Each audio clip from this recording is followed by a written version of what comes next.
The massive alien ships appeared over Earth without warning on a Tuesday morning.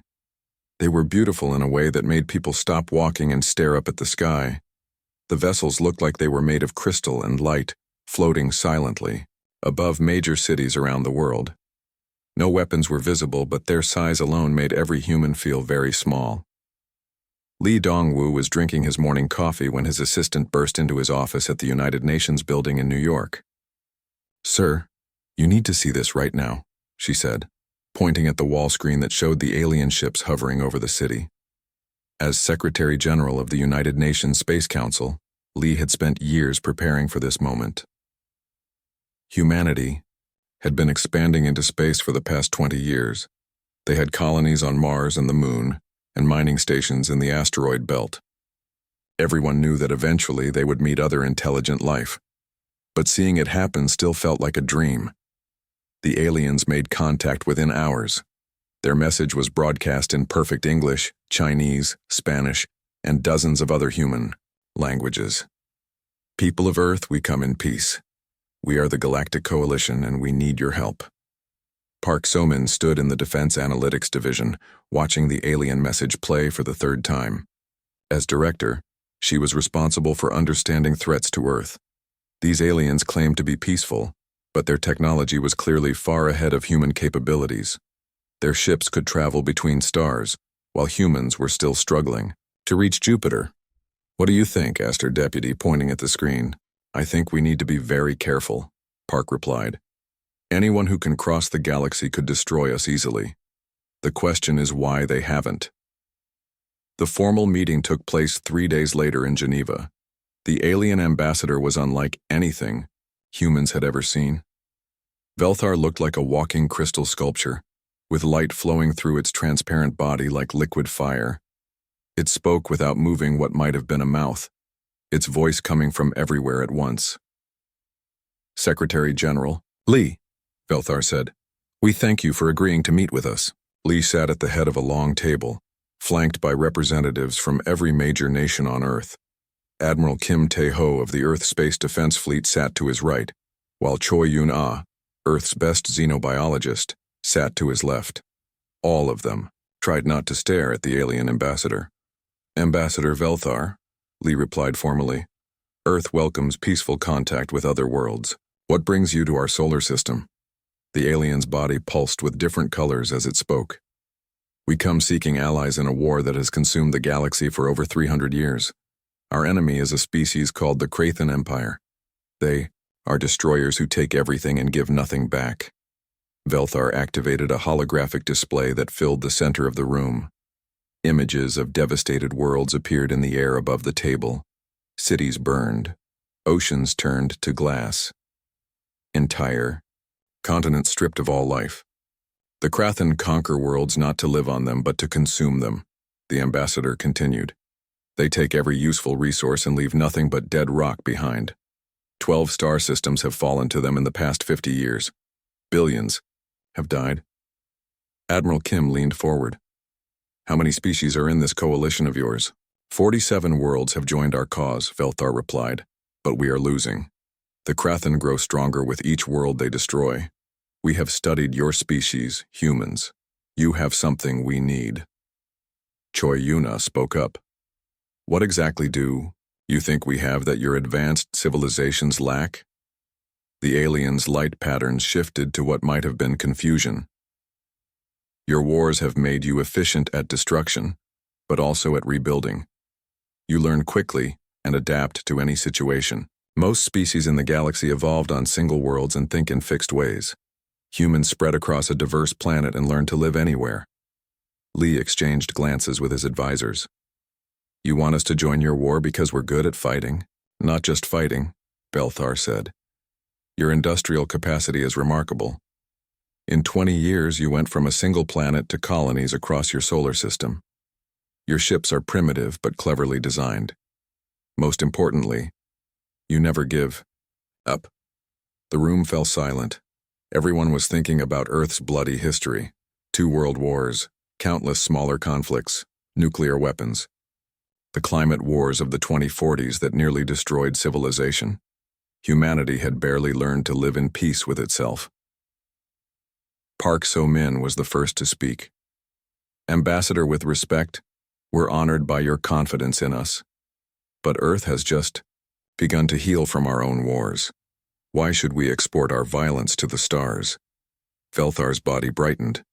Because the alternative is the death of everything. The Krathen will not stop.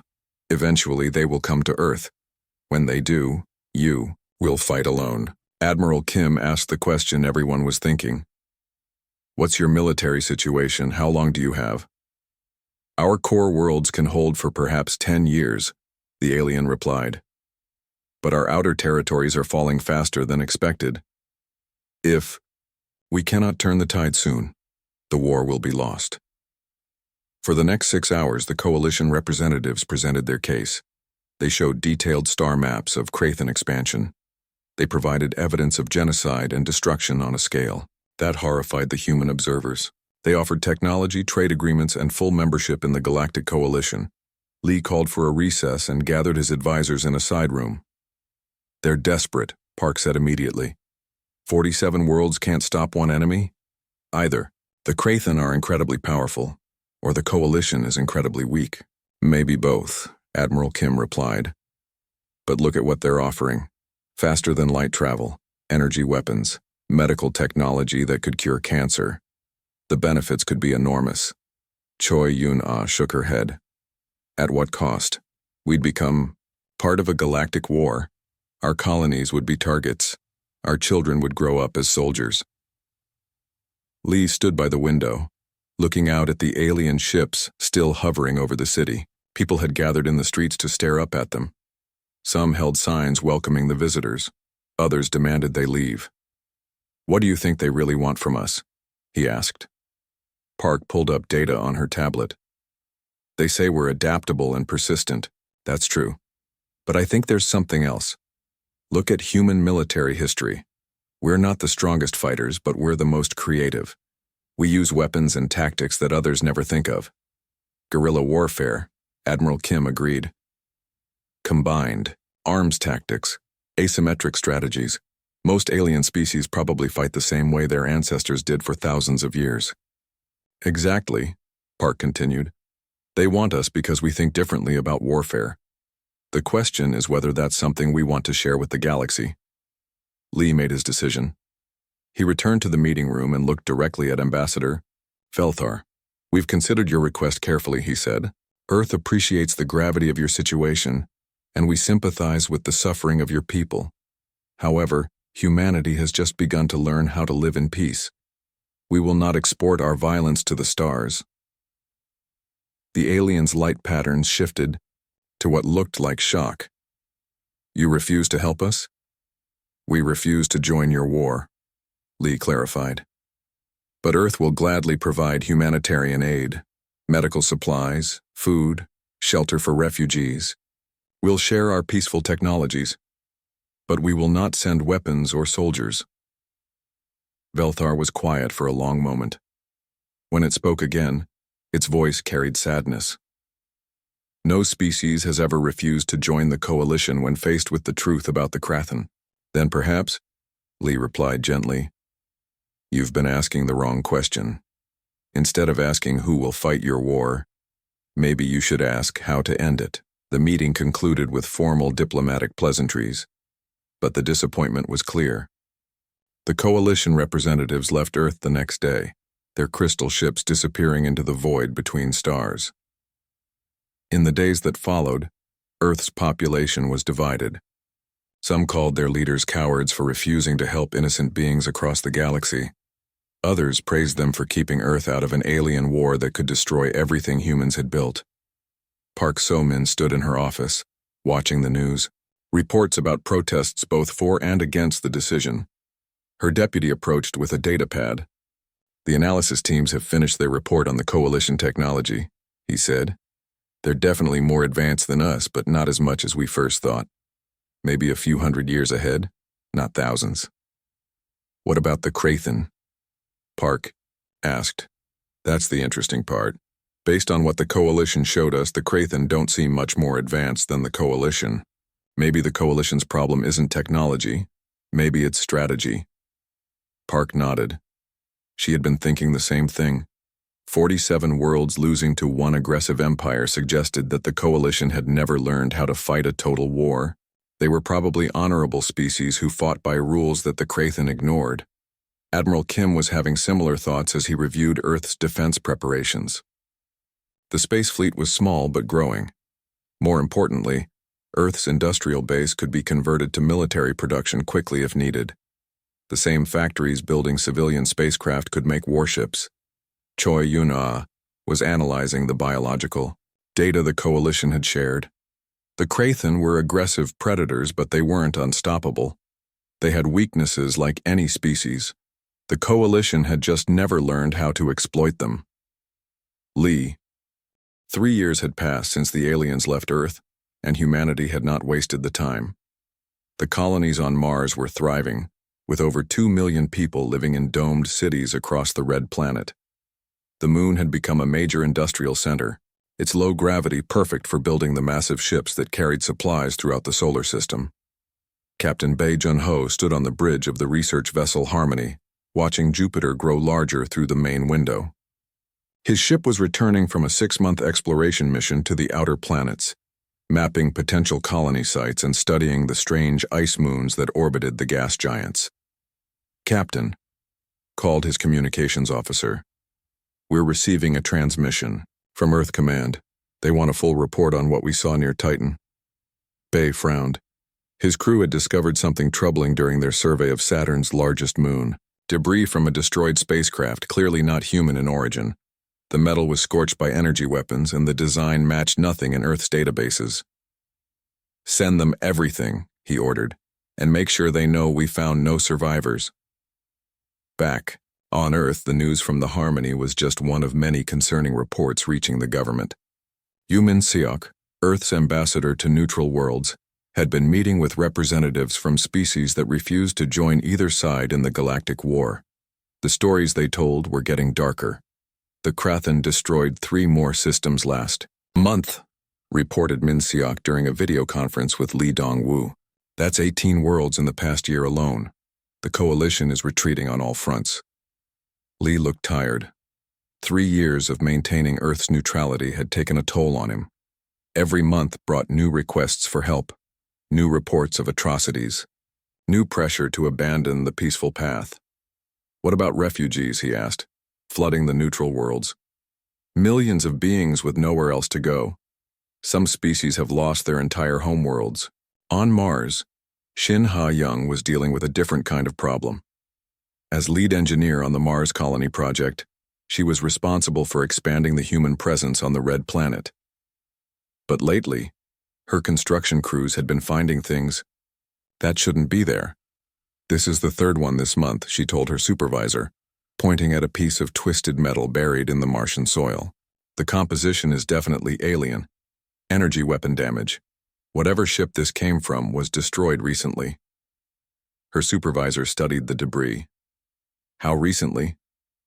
"Based on the decay patterns, maybe 6 months. Someone is fighting a war in our solar system, and we don't even know about it." The evidence was mounting that the Galactic War was getting closer to Earth. Long-range sensors detected energy signatures consistent with space battles in nearby star systems. Trading ships from neutral species arrived with battle damage they claimed came from pirates, but everyone knew the truth. Park So-min was tracking all of it from her office in the Defense Analytics Division. Her walls were covered with star maps showing coalition retreats, Krathen advances, and the slowly shrinking neutral zone that surrounded Earth. "We can't stay neutral forever," her deputy warned during one of their daily briefings. "The war is coming to us whether we want it or not." "I know," Park replied, studying a report about coalition refugees gathering near human space. "But we can't abandon our principles just because things are getting difficult." The pressure on Earth's government was enormous. Public opinion was divided, but growing more concerned each day. News reports showed images of destroyed worlds and desperate refugees. Some humans demanded that Earth join the coalition immediately. Others insisted that getting involved would only make things worse. Admiral Kim Tae-ho was preparing for both possibilities. The Earth Space Defense Fleet had grown significantly in the past 3 years, officially to protect the expanding colonies. The ships were still called patrol vessels and system monitors, but everyone knew they were warships. "How long until we match coalition technology?" he asked his chief engineer. "We're getting close.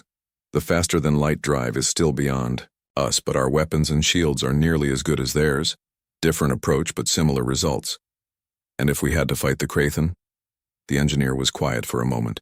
"In our own system, with proper preparation, we might have a chance. In open space against their main fleet, we'd be destroyed." That was the situation Earth faced. Strong enough to defend their home, but not strong enough to win a galactic war. It made neutrality both logical and fragile. The turning point came when the coalition made a desperate decision. They established a refugee camp called Haven Station on a small moon at the edge of human space. It was technically in neutral territory, but close enough to Earth that human patrols could protect it. No Jae-woon was chosen to command Haven Station. He was a career diplomat, not a soldier, but his job was to manage civilians, not fight battles, or so everyone thought. "How many are we expecting?" he asked as his shuttle approached the hastily constructed station. "Maybe 50,000 initially," replied his aide. "But the numbers keep growing. Every day brings more refugees from the war zone." Haven Station was built around a natural cave system in the moon's surface. The coalition had provided life support equipment and basic facilities, while Earth contributed food, medical supplies, and security personnel. It was supposed to be a temporary solution. Song Mi-rae arrived as chief medical officer 2 weeks after the station opened. She was one of Earth's leading experts on alien biology, crucial for treating the many different species among the refugees. "Doctor," called one of her nurses as she entered the medical bay. "We have an emergency in Section 7. Song hurried to the indicated area and found a family of crystal-like beings, similar to Ambassador Velthar but smaller and clearly injured. The parents were trying to comfort a child whose body was flickering with erratic light patterns. "What happened to them?" Song asked through a translator device. "Krathen attack on their transport ship," the nurse replied. "They were evacuating their homeworld when the enemy found them. Most of the other passengers didn't survive." Song worked for hours to stabilize the child, using a combination of human medical knowledge and coalition technology. It was delicate work, treating an alien biology she was still learning to understand. As she worked, the child's parents told their story through the translator. Their world had been peaceful, focused on art and philosophy. They had never owned weapons or trained soldiers. When the Krathen came, there was no resistance possible. "They gave us 1 day to evacuate," the father said, his light patterns dim with grief. 1 day to abandon everything our people had built for thousands of years. Stories like this filled Haven Station, entire species reduced to refugees, carrying nothing but memories of lost homes. The coalition had saved who they could, but for every survivor, dozens had died. Kang Soo-jin was Earth's intelligence analyst assigned to Haven Station. Her job was to monitor Krathen movements and warn of any threats to the refugee camp.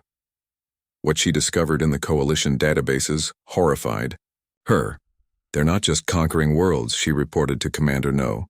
"They're erasing entire species. Deliberate genocide on a scale we've never imagined." "How many?" No asked. "Best estimate? Over 2 billion intelligent beings dead in the past 5 years, and the rate is accelerating." The reports from Haven Station changed everything on Earth. People who had supported neutrality began to question their position. How could humanity stand by while such atrocities were being committed? Lee Dong-woo faced increasing pressure from his own government.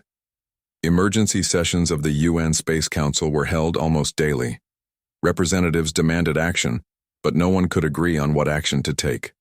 "We could provide more military aid to the coalition," suggested the representative from the European Federation. "Military aid leads to military involvement," replied the American delegate. "Once we start sending weapons, we become targets." "We're going to become targets anyway," argued the Chinese representative. "The Krathen won't respect our neutrality. Forever." Park So-min was analyzing intelligence reports when her deputy brought disturbing news. "We've detected a large Krathen fleet moving toward our sector," he reported. They're not heading directly for Earth, but they're definitely in our neighborhood. How large? At least 200 ships. That's bigger than the entire coalition. Defense fleet. What's their target? Unknown. But there are only 3 significant populations in this sector: Earth, the neutral world of Kelnar, and Haven Station. The answer came 3 days later. A massive Krathen fleet appeared at the edge of human space and broadcast a message on all frequencies. The voice was harsh and mechanical, translated by coalition equipment into human languages. This is War Commander Thekmor of the Krathen Empire. We address the humans of Earth directly. Li Dongwu was awakened at 3 in the morning to hear the message in his emergency command center. You have maintained neutrality in our war against the coalition, the Krathen continued. This has been acceptable. However, you now provide aid and shelter to our enemies. This assistance must cease immediately. The message outlined specific demands. Earth must stop all humanitarian aid to coalition forces. Haven Station must be closed, and all refugees turned over to Krathen custody for processing. Earth had 72 hours to comply. If you refuse these reasonable requests, War Commander. The 72-hour deadline passed in a blur of desperate preparations. Haven Station had become the most important place in human space, home to over 100,000 coalition refugees who had nowhere else to go. Commander No Jae-woon walked through the crowded corridors, watching families huddled together in fear. Word of the Krathen ultimatum had spread quickly among the refugees. They knew what processing meant. They had seen it happen to their own worlds. Commander, called Dr. Song Mi-rae as she approached him in the main corridor. The medical bay is packed with refugees asking for sedatives. They're terrified. No nodded grimly. Can you blame them? These people have already lost everything once. Now they might lose their lives. In the station's command center, Kang Soo-jin monitored the approaching Krathen fleet. Her screens showed hundreds of red dots moving steadily toward their position. Each dot represented a warship carrying enough firepower to level a city. Any word from Earth? She asked her communications officer. Still radio silence. But we're detecting massive fleet movements from the inner system. Admiral Kim is bringing everything he has. The Earth Defense Fleet was indeed moving to protect Haven Station, but everyone knew it wouldn't be enough. 50 human ships against 300 Krathen vessels was not a fair fight by any measure. On the flagship Seoul, Admiral Kim studied tactical displays with his senior officers. The Krathen fleet was taking its time, confident in their overwhelming advantage. That might be Earth's only chance. They're not in any hurry, observed Captain An Yu-jin of the battleship Incheon. They think this will be easy. Maybe it will be, Kim replied honestly, but we're not going to abandon those refugees without a fight. The Seoul's tactical officer highlighted several points on the display. Sir, if we position our ships in the asteroid field near Haven Station, we might be able to use the rocks for cover, make them come to us on our terms. Kim considered the suggestion. Human tactics had always emphasized using the environment to gain advantages over superior forces. It was worth trying. Do it. All ships move to defensive positions around the station. And send a message to Commander No. Tell him to begin evacuating non-essential personnel to the deep shelters. Back on Earth, Li Dongwu was meeting with representatives from the major world powers. The debate had raged for hours, but there was no good solution to their problem. We could still negotiate, suggested the European representative. Maybe arrange for the refugees to be resettled on neutral worlds instead of turned over to the Krathen. You think the Krathen care about our suggestions? Replied the Chinese delegate. This is about power, not refugees. They want to see if Earth will bend to their will. Park So-min entered the meeting room with urgent intelligence reports. The Krathen fleet has stopped just outside our weapons range. They're broadcasting another message. Lee activated the communication system, and War Commander Thekmor's harsh voice filled the room. Humans of Earth, your deadline has passed. You have chosen to defy our reasonable demands. This decision will have consequences. The message continued with typical Krathen arrogance. Your species is young and inexperienced in galactic affairs. Perhaps you do not understand the reality of power. We will provide a demonstration. Lee felt his blood run cold. What kind of demonstration? Haven Station contains enemies of the Krathan Empire. These enemies will be eliminated as an example to others who might consider defying us. Your ships may withdraw safely if they do not interfere. The transmission ended, leaving the Earth leaders in stunned silence. They're going to destroy the station, Admiral Kim reported from the fleet. All ships, battle stations. This is not a drill. At Haven Station, Commander No received the warning just minutes before the attack began. Sirens wailed throughout the facility as refugees scrambled for the deepest shelters. All non-combatants to Section 12, he announced over the station's communication system. Emergency protocols are now in effect. Dr. Song was helping evacuate patients from the medical bay when the first Krathan missiles struck the station's outer hull. The impacts threw her to the floor and emergency lights bathed everything in red.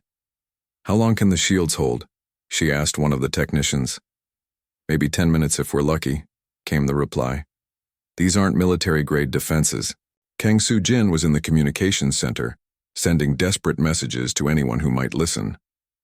"Mayday, Mayday, this is Haven Station under attack. We have 100,000 civilians here, requesting immediate assistance." The response came from Admiral Kim aboard the Seoul. "Haven Station, this is Earth Defense Fleet. We're moving to your position, but we're outnumbered 6-1. Hold on as long as you can." The battle that followed would be remembered as one of the most one-sided fights in human history, but also one of the most heroic. 50 Earth ships charged into combat against a Krathan fleet that could have conquered most worlds single-handedly. Captain An Yu-jin commanded the Incheon as it dove between Krathan destroyers, her weapons blazing.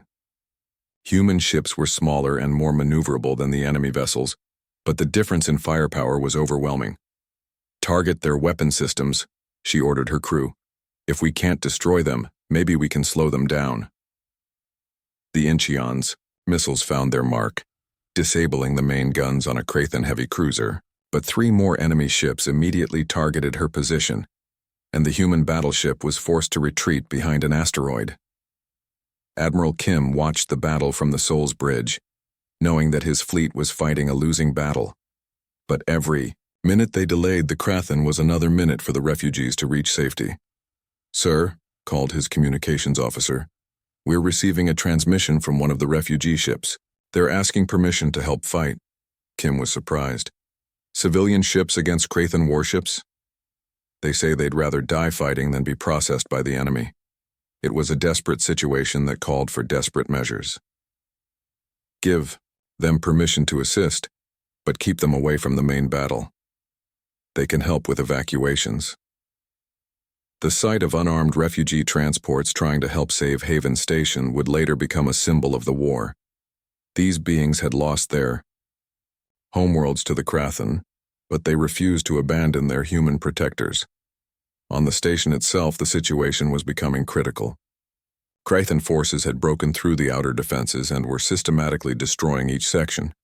Commander No was coordinating the evacuation from his command center when an explosion threw him against the wall. "How many people are still in the outer sections?" he asked, struggling to his feet. "Maybe 20,000, replied his aide. "The Krathan are targeting the evacuation routes. They don't want anyone to escape." Dr. Song was working frantically in the medical bay, trying to move critically injured patients to safety. The crystal child she had treated months earlier was among them, still recovering from her injuries. "Doctor, we have to go," urged one of her nurses. "This section is about to be breached." Song looked at her patients, most of whom were too injured to move safely. "Go ahead. I'm staying with them." "But doctor, these people trusted us to protect them. I won't abandon them now." The battle raged for 3 hours. Earth's fleet fought with skill and determination, but the outcome was never in doubt. One by one, human ships were destroyed or forced to retreat. The Krathan methodically eliminated Haven Station's defenses and began targeting the civilian areas. The moment that changed everything came when War Commander Thekmore himself broadcast a message to the survivors huddled in Haven Station's deepest shelters. "Attention refugees and human sympathizers. His voice echoed through the damaged corridors. "You have 30 minutes to surrender.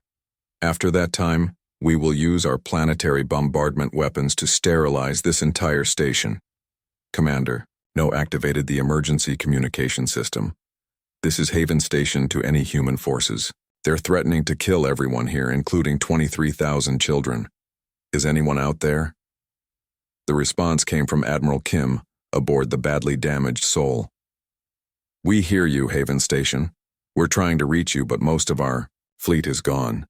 In Earth's Emergency Command Center, Lee Dong-woo listened to the desperate transmissions from Haven Station. The voices of children could be heard in the background crying for their parents. "How long until reinforcements can reach them?" he asked Admiral Kim. 12 hours at minimum. The Krathen will be finished long before then." Lee closed his eyes, thinking about the decision that had brought them to this moment. Earth's refusal to join the war had been based on principle. But principles meant nothing if good people died because of them. "All stations, this is Secretary General Lee. I'm about to address the planet." Within minutes, Lee's face appeared on screens across Earth and throughout the solar system. His words were broadcast to every human settlement, every ship, every outpost. "My fellow humans," he began, his voice heavy with emotion. "For 3 years, we have maintained neutrality in the Galactic War. We chose peace over violence, hoping to build a better future for our species." He paused, listening to reports from Haven Station where Krathen forces were preparing for the final assault. "But we have learned that some choices are illusions. When evil targets the innocent, neutrality becomes complicity. When children cry for help, silence becomes betrayal." The Krathen. The images from Haven Station spread across Earth like wildfire. News broadcasts showed the burning wreckage where 100,000 beings had sought safety. Emergency crews pulled bodies from the rubble, many of them children who had died, clutching toys from their destroyed homeworlds. General Lim Chang-ho stood in the Pentagon's war room, watching the casualty reports come in. As commander of Earth's Rapid Response Corps, he had been planning for this moment for 3 years. But seeing the reality of war was different from preparing for it. "Final count from Haven Station?" he asked his aide. 77,000. Confirmed dead. 23,000 survivors, most of them injured. 847 human personnel killed, including Commander No and Dr. Song. Lim nodded grimly. Those were numbers that would fuel Earth's war effort for years to come. Every human would know exactly how many innocent beings died, because the Krathen chose to make an example of Haven Station. Across the planet, the same scene was repeating in every major city. Citizens who had supported neutrality were now demanding action. The peace movement that had kept Earth out of the war collapsed overnight, replaced by a unity of purpose not seen since the climate wars. "Sir," called his communications officer, "we're getting reports from industrial centers worldwide. Civilian factories are already beginning the conversion to military production. That was what made humanity dangerous, though the Krathen didn't know it yet. Earth's industrial capacity had been built for expansion and exploration, but it could be rapidly converted to war production. The same factories that built colony ships could build battleships. The same assembly lines that produced mining equipment could produce weapons." Secretary General Lee Dong-woo addressed the United Nations Emergency Assembly 12 hours after the attack. The Great Hall was packed with representatives from every nation on Earth, their faces grim with determination. "The Krathen Empire has made their position clear," Lee began. "They believe that might makes right, that the strong can do whatever they want to the weak. They have killed innocents to send us a message." He paused, looking around the assembly hall. These people represented a species that had nearly destroyed itself with war, then chosen to build something better. Now they faced the choice of returning to their violent past or watching evil triumph. Today we send them a message in return. Earth stands with the innocent. We will not allow genocide to continue while we have the power to stop it. The Krathen wanted a war. They have one. The vote was unanimous. For the first time in human history, the entire planet was united in a single cause. Every nation, every colony, every human settlement committed to the war effort. Captain An Yu-jin was one of the few survivors from the fleet that tried to defend Haven Station. Her ship, the Incheon, had taken severe damage but managed to limp back to Earth. Now, she stood in the orbital shipyards watching work crews convert civilian vessels into warships. "How long until the fleet is ready?"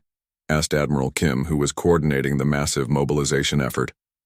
"The first wave will be ready in 6 weeks," Anne replied. "But these aren't the same ships we had before. We've learned from fighting." The Krathen. She was right. Human engineers had studied every piece of data from the Haven Station battle, analyzing Krathen weapons and tactics. The new ships being built incorporated hard-won lessons about fighting a technologically superior enemy. "Show me," Kim ordered, and led him to where the new battleship Busan was taking shape. It looked nothing like the elegant vessels Earth had built before the war. This ship was designed for one purpose: killing Krathen. "We've abandoned the idea of multi-role vessels," Anne explained. "These are pure warships. Heavier armor, more powerful weapons, better shields, and they're built for mass production." "How many can we build? With full industrial conversion, maybe 1,000 ships in the first year. More after that." Kim was impressed despite himself. Earth's industrial capacity was enormous, built to support colonies across the solar system. Now that capacity was being focused on a single goal, but ships were only part of the equation. The other part was the soldiers who would crew them and fight the ground battles that everyone knew were coming. Special Forces Commander Oh Sung-woo was training the first human troops to fight aliens. His base in South Korea had been expanded to accommodate thousands of volunteers from around the world. "Remember," he told his trainees, "we're not fighting other humans. Alien biology is different. Alien psychology is different.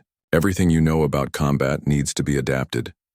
The volunteers came from every background: former soldiers, police officers, civilian engineers who wanted to fight.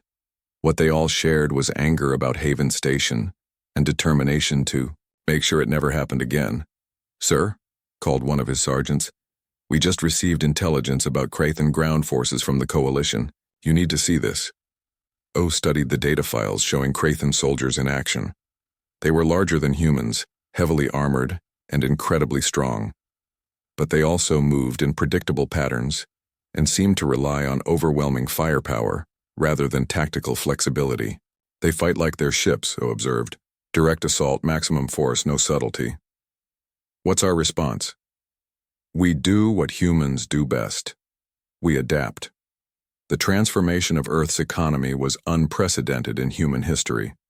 Within months, civilian production was shifted to military needs. Car factories built tanks, electronics companies produced targeting systems. Even food processing plants were converted to supply military rations. Tactical Operations Director Han Bo-ra coordinated the massive logistics effort from her command center in Geneva. Her job was to make sure that Earth's war machine had everything it needed to fight across multiple star systems. "Status report on industrial conversion," she requested from her staff. 90% complete on critical systems," came the reply. "Weapons production is ahead of schedule. Ship construction is on target. The only bottleneck is trained personnel." "What about supplies?" "We'll have enough ammunition and spare parts for 18 months of intensive combat. After that, we'll need to establish supply lines in Coalition space." Han nodded. Logistics would determine the outcome of this war as much as battles.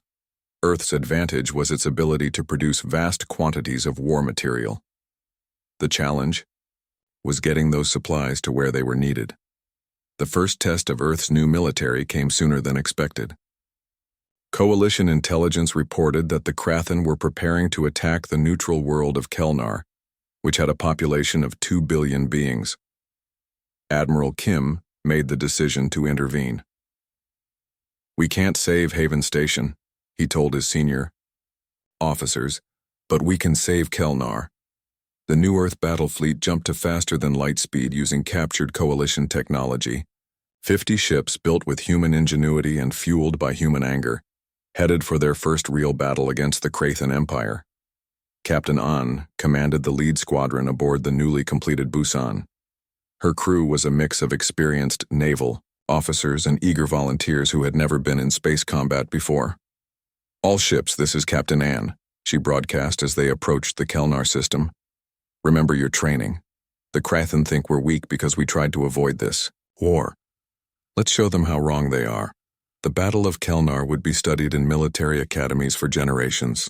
Earth's fleet arrived just as Krathen forces were beginning their bombardment of the planet's major cities. What happened next shocked both sides. The human ships didn't fight like anything the Krathen had seen before. Instead of forming neat battle lines, they swarmed the enemy fleet in small groups, using their superior maneuverability to attack from multiple directions simultaneously, target their command ship, and ordered as her squadron dove through a formation of Krathen destroyers. Cut off their coordination. Human tactics were based on combined arms and flexible response, concepts that were foreign to most galactic species. The Krathen had overwhelming firepower, but they couldn't use it effectively when human ships refused to stay in one place long enough to target. The battle lasted 6 hours. When it was over, the Krathen fleet was in retreat, leaving behind 18 destroyed ships and thousands of dead crew members. Earth had lost only 3 vessels. More importantly, Kelnar was saved. 2 billion beings who would have died in the Krathen bombardment continued to live. It was Earth's first victory in the Galactic War, and it sent shockwaves throughout the galaxy. News of the victory reached Earth just as the next wave of warships was being launched. The celebration was muted, though. Everyone remembered Haven, Station, and the price of letting evil act unopposed. In the Coalition capital, emergency meetings were being held to discuss this new development. Ambassador Velthar, who had first approached Earth 3 years earlier, spoke to the Coalition leadership. "The humans have entered the war," Velthar reported. Their fleet just defeated a Krathen battle group at Kelnar. The Coalition leaders were amazed. No one had ever defeated the Krathen in open battle before.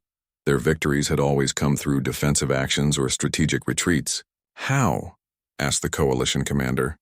"Human technology is inferior to ours, and ours is barely equal to the Krathen. They fight differently," Velthar explained. "Human military doctrine emphasizes adaptability and combined operations.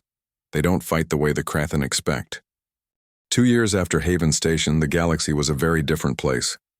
The Krathen Empire, which had seemed unstoppable for 3 centuries, was retreating on every front. Their war machine, built on conquest and exploitation, was crumbling under the relentless pressure of human-led coalition forces. Fleet Admiral Ryu Hyun-soo stood on the bridge of the massive battleship Seoul, watching the final approach to the Krathen homeworld. Around his flagship, over 800 human and coalition vessels prepared for the battle that would end the war. "Status report," he ordered his staff. "All fleets in position, sir," replied his tactical officer. "The Krathen home fleet is moving to intercept us, but they're badly outnumbered." Ryu nodded. The numbers told the story of how completely the war had turned around. 3 years ago, the coalition could barely field 50 ships for a major battle. Now, human shipyards were producing vessels faster than the Krathen could destroy them. But the real victory wasn't in space. It was happening on the countless worlds the Krathen had strip-mined and abandoned. Engineer Moon Jun-ki had developed something that changed everything. Rapid terraforming technology that could restore dead worlds to life in months instead of centuries. "Sir," called his communications officer, "we're receiving a transmission from Engineer Moon on the surface of Krathen Prime. The terraforming demonstration is ready to begin." This was the key to Earth's strategy. Rather than simply defeating the Krathen militarily, humanity had found a way to undo their greatest weapon: environmental destruction. Every world the Krathen had processed could be brought back to life. On the bridge of the Coalition vessel, Crystal Dawn, Ambassador Velthar watched the human fleet with something like awe. The same species that had refused to join the War 3 years ago was now leading the largest military operation in galactic history. "How did they do it?" asked the ship's captain, a crystalline being like Velthar. "They never stopped thinking," the ambassador replied.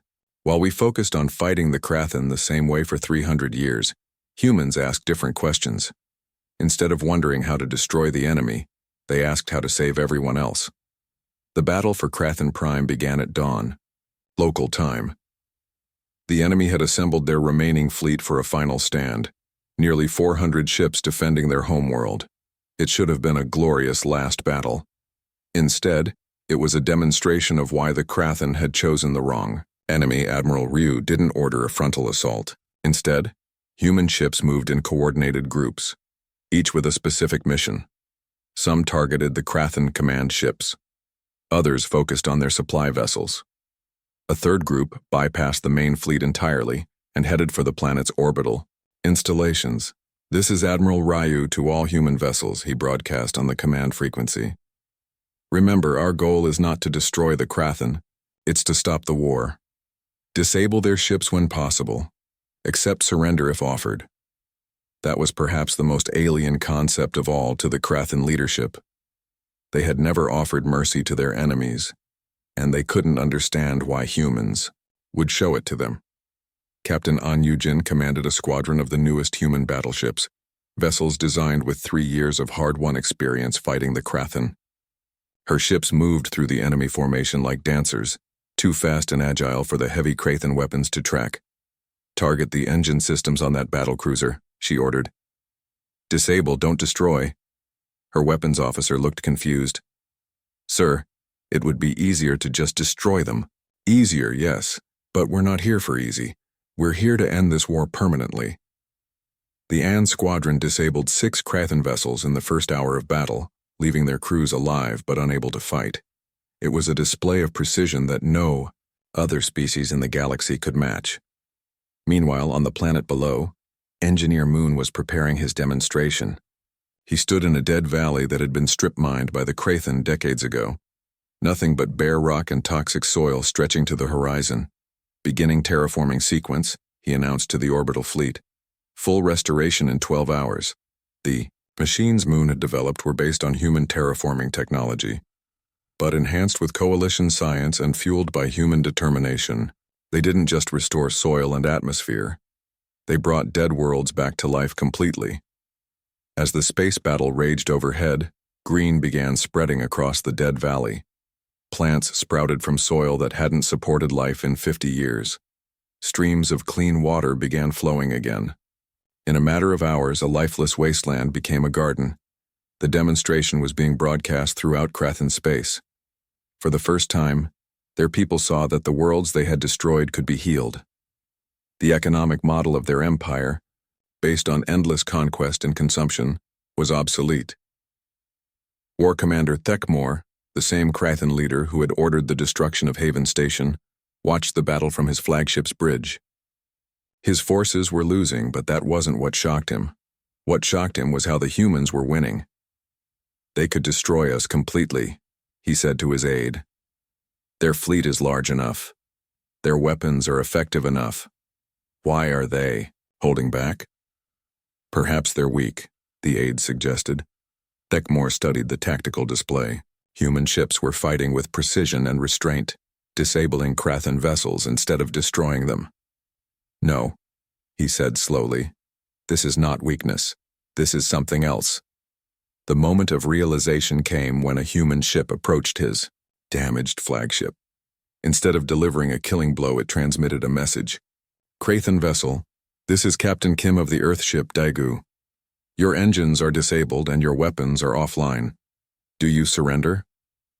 Thekmor had never been asked that question before. In 300 years of war, the Krathen had never surrendered, and their enemies had never offered the chance. "What happens if we surrender?" he asked. "You'll be treated according to the laws of war," came the reply. "Your wounded will receive medical care. Your crew will be held safely until the fighting ends." It was an impossible concept for a Krathen mind. Enemies showing mercy, victors offering terms. It challenged everything their society believed about the nature of conflict. The space battle lasted 18 hours. When it ended, the Krathen home fleet was destroyed or captured, but fewer than 1,000 beings had died. In a typical Krathen battle, that number would have been in the hundreds of thousands. Diplomat Yang Yunhai arrived on Krathen Prime 3 days later to negotiate the surrender terms. She was escorted by General Lim, but the real security came from the transformed landscape around them. Where Moon's machines had worked, the planet was returning to life. Dead cities were being overgrown by new forests. Poisoned rivers ran clean, Again. The demonstration of Earth's terraforming technology was making negotiation possible. War Commander Thekmor, Chang said formally as they met in what had once been the Krathen military headquarters. Earth is prepared to discuss terms for ending this war. The Krathen leader looked older than he had 3 days earlier. The destruction of his fleet had broken something in him, but it wasn't just military defeat. It was the realization that everything his people had fought for was meaningless. "What are your terms?" he asked. "Complete cessation of all military operations," Zhang replied. "Immediate withdrawal from all occupied coalition worlds. Reparations for the worlds your people destroyed. And participation in a new galactic peacekeeping." Organization. Thekmor was silent for a long moment. "And if we refuse? Then this war continues until your empire is completely dismantled. But we'd prefer that not to happen." Why? It was such a simple question, but it contained the key to everything humans had accomplished in the war. Because we remember what it was like to be a species that only knew how to destroy, Zhang replied. Earth spent thousands of years fighting wars that solved nothing. We learned that victory means nothing if you become like your enemy. Over the following weeks, the surrender. Negotiations continued. The Krathen Empire agreed to all of Earth's terms, but more importantly, they agreed to try a different way of living. Historian Li Na Young was documenting the peace process when she made an observation that would define how the galaxy remembered the war. "The humans didn't defeat the Krathen Empire," she wrote. "They transformed it. By showing that dead worlds could live again, they removed the need for endless conquest. By showing mercy to enemies, they demonstrated that strength and compassion were not contradictory."